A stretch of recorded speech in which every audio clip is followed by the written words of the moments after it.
好来，乡亲啊，继续来看这个台东新生路一间老药房，伫个半暝火烧厝，消防局出动着4个分队拍火救人。啊，这个2楼姓尤的厝主困到一半惊精神，敢若穿内衫内裤紧急来逃生，有去受到手骨来受伤。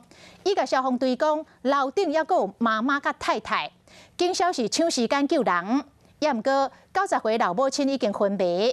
啊！那太太甲照顾妈妈的外籍看护，找到人的时阵，已经无生命现象。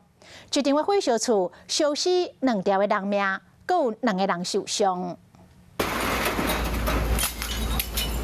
半暝饭店外，消防车赶到现场抓水拍火。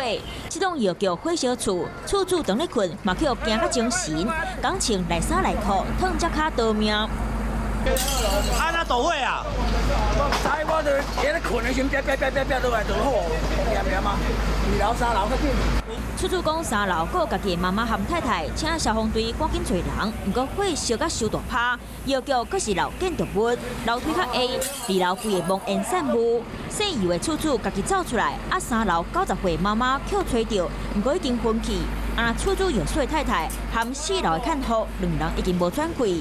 一件火烧厝的意外，拢总互2人过身，2人受伤。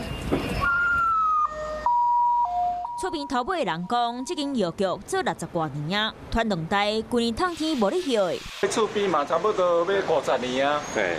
啊，大家厝边拢袂歹啊。怎么会突然这样？想到半暝啊发生火烧厝，和药师行为病院退休的太太无法度个斗阵，含照顾妈妈的看护嘛去互火烧死。啊，现在着火，检警会个继续调查。